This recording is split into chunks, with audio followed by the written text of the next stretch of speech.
कहानी गांव के एक छोटे भूले बिसरे कोने से शुरू होती है। यहाँ जोखू और उसकी पत्नी गंगिया रहते हैं। वे साधारण लोग हैं। उनकी जिंदगी रोज की जद्दोजहद है। सबसे बुनियादी चीजों के लिए एक लड़ाई।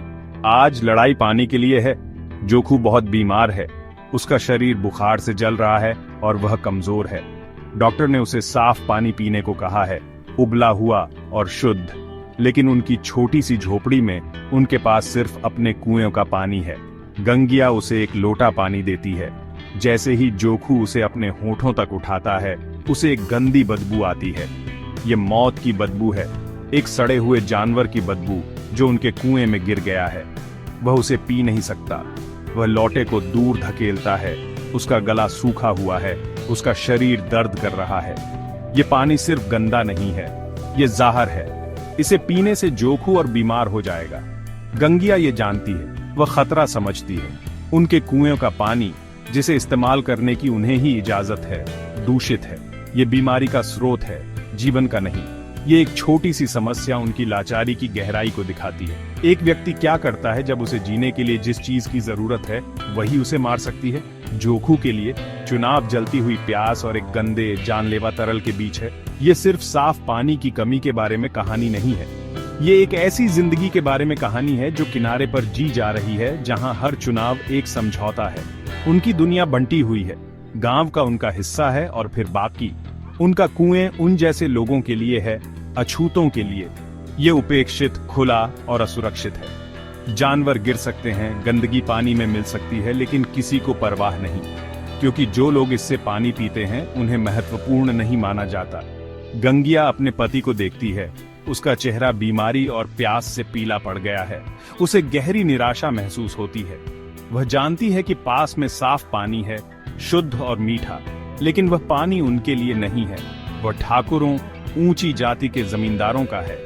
पानी का एक साधारण गिलास सदियों के भेदभाव से घिरा है। गंगिया के सामने दुविधा बहुत बड़ी है।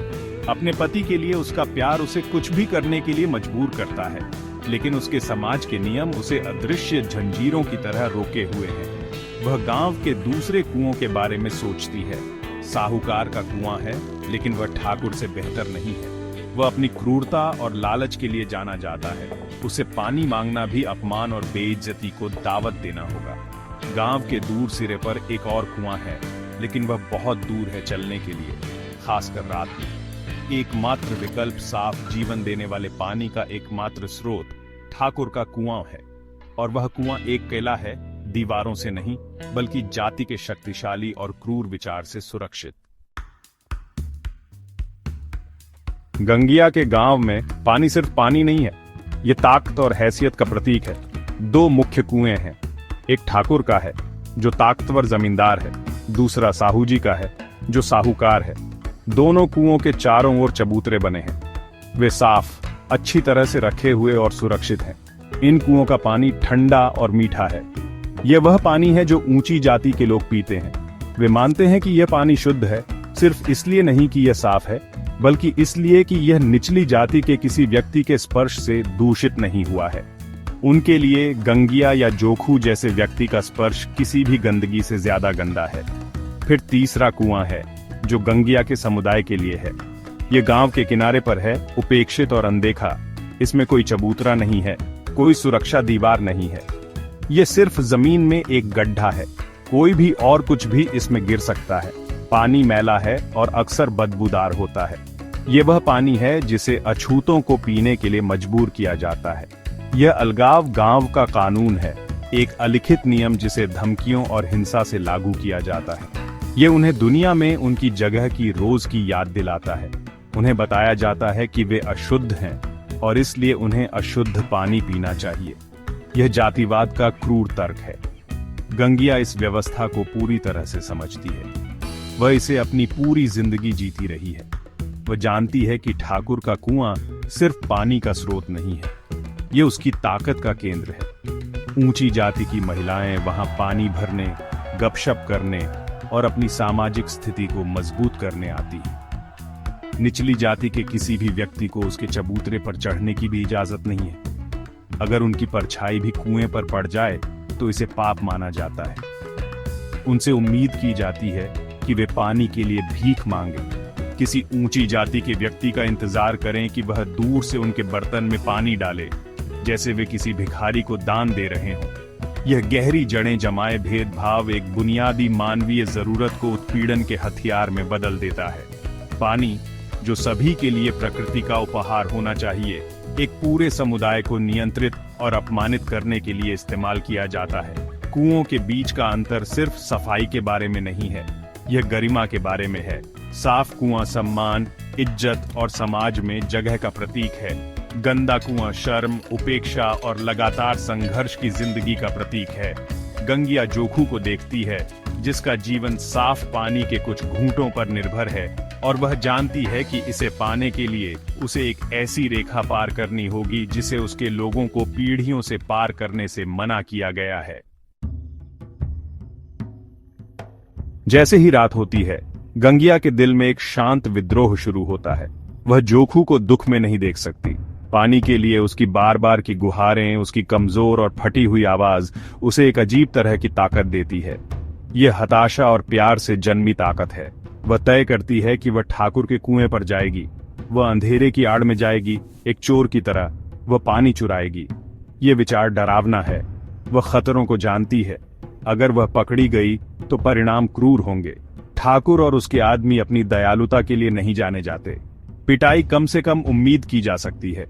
वे उसे अपमानित कर सकते हैं, उसे गांव में घुमा सकते हैं, या इससे भी बुरा, गंगिया इंतजार करती है। वह गांव के सो जाने का इंतजार करती है। रात की खामोशी एक दोस्त और एक दुश्मन दोनों है। यह उसे छिपाती है, लेकिन यह हर आवाज को भी तेज कर देती है। एक पत्ती की सरसराहट, एक दूर के कुत्ते का भौंकना, सब कुछ उसके दिल की धड़कन को तेज कर देता है। वह अपना बर्तन उठाती है और अपनी झोपड़ी से बाहर निकलती है। ठाकुर के कुएं तक का रास्ता डर का रास्ता है। हर परछाई एक आदमी की तरह दिखती है जो उसे पकड़ने का इंतजार कर रहा है। वह धीरे धीरे चलती है। उसके नंगे पैर धूल भरी जमीन पर कोई आवाज नहीं करते। वह सिर्फ पानी भरने वाली एक महिला नहीं है, वह एक योद्धा है जो दुश्मन के इलाके में कदम रख रही है। उसके एकमात्र हथियार एक बर्तन और उसका साहस है। वह कुएं तक पहुंचती है। यह शांत है। ठाकुर का घर अंधेरा है, दरवाजे बंद हैं। जो आदमी दिन भर अपनी इज्जत और अपने कुएं की रखवाली करते थे, वे सो रहे हैं। दिन भर कुछ न करने से थक गए हैं। गंगिया को थोड़ी राहत महसूस होती है। उसे कुएं के पास पीपल के पेड़ की धीमी फुसफुसाहट सुनाई देती है। यह उसका मौका है। वह जल्दी से अपनी रस्सी को बर्तन से बांधती है और उसे पानी में डालने की तैयारी करती है। उसके हाथ कांपते हैं। यह सच्चाई का पल है। वह एक ऐसा नियम तोड़ रही है जो किसी भी कानून से ज्यादा पवित्र है। वह ठाकुर की ताकत को चुनौती दे रही है, पूरे गांव की व्यवस्था की ताकत को। जैसे ही वह बर्तन को नीचे करने वाली होती है, ठाकुर का दरवाजा चरमराता है। गंगिया का खून जम जाता है। वह जम जाती है, कुएं के चबूतरे की परछाइयों में छिप जाती है। ठाकुर के घर की दो महिलाएं बाहर आई हैं। वे बात कर रही हैं। उनकी बातचीत पानी के बारे में नहीं है। ये गांव के नीच लोगों के बारे में है कि उनमें कितनी बेशर्मी है कि वे सभ्य इंसानों की तरह नहीं जीते। गंगिया सुनती है, अंधेरे में छिपी हुई, जैसे वे लापरवाही से उसे और उसके पूरे समुदाय का अपमान करती हैं। उनके शब्द छोटे छोटे कट की तरह हैं, उसे याद दिलाते हैं कि वह यहाँ क्यों है, उसे आधी रात में पानी क्यों चुराना पड़ा है। महिलाएं अपनी बात खत्म करती हैं और अंदर वापस चली जाती हैं। दरवाजा बंद हो जाता है। खामोशी लौट आती है। गंगिया को गुस्से और राहत का मिश्रण महसूस होता है। अब उसका समय है, उसे जल्दी करनी होगी। वह अपना बर्तन कुएं में डालती है। पानी में बर्तन के टकराने की आवाज शांत रात में बिजली गिरने जैसी तेज लगती है। वह उसे जितनी जल्दी हो सके ऊपर खींचती है। उसका दिल तेजी से धड़क रहा है। बर्तन लगभग ऊपर है। साफ शुद्ध पानी उसकी पहुंच में है। यह वह पानी है जो उसके पति को बचा सकता है। यह एक जीत है। लेकिन तभी ठाकुर का दरवाजा फिर से खुल जाता है। इस बार यह खुद ठाकुर है, एक मजबूत प्रभावशाली आकृति। कौन है वहां? कुएं पर कौन है? उसकी आवाज रात में गूंजती है। गंगिया घबरा जाती है। रस्सी उसके हाथों से फिसल जाती है। बर्तन, उस कीमती पानी से भरा हुआ जिसके लिए उसने सब कुछ दांव पर लगा दिया था, कुएं में वापस गिर जाता है। अंधेरे में तेज छपछपाहट गूंजती है, उसकी असफलता की घोषणा करती है। सोचने का समय नहीं है, वह भागती है। वह अपनी जान बचाने के लिए भागती है, बर्तन, रस्सी और अपनी उम्मीद को पीछे छोड़ जाती है। ठाकुर उसके पीछे शाप देता है, चोर को पकड़ने और उसे ऐसा सबक सिखाने की धमकी देता है जिसे वे कभी नहीं भूलेंगे। गंगिया तब तक नहीं रुकती जब तक वह अपनी झोपड़ी की सुरक्षा में वापस नहीं आ जाती। उसका शरीर कांप रहा है, उसकी सांसें हाँप रही हैं। वह खाली हाथ हारी हुई घर पहुंचती है। जोखू अभी भी वहीं लेटा हुआ है, दर्द से कराह रहा है। वह उससे पूछता है कि क्या उसे पानी मिला। उसके पास कोई जवाब नहीं है। उसका सारा साहस, सारा प्रयास कुछ भी नहीं निकला। व्यवस्था बहुत मजबूत है, दीवारें बहुत ऊंची हैं, वह उन्हें तोड़ नहीं सकी। उस गहरी निराशा के क्षण में जोखू अपने कुएं से बदबूदार पानी का लोटा उठाता है। वह इतना प्यासा है कि वह अब और बर्दाश्त नहीं कर सकता। वह अपनी नाक बंद करता है और उसी दूषित पानी को पीना शुरू कर देता है जिसमें मौत की बदबू आ रही है। गंगिया सिर्फ लाचार खामोशी में देख सकती है। उसकी लड़ाई व्यर्थ थी। ये कहानी ठाकुर का कुआं सिर्फ एक घटना के बारे में नहीं है। यह जातिवाद की कठोर वास्तविकता को दर्शाने वाला एक दर्पण है। यह हमें दिखाता है कि भेदभाव जीवन के सबसे बुनियादी तत्वों को कैसे जहर दे सकता है।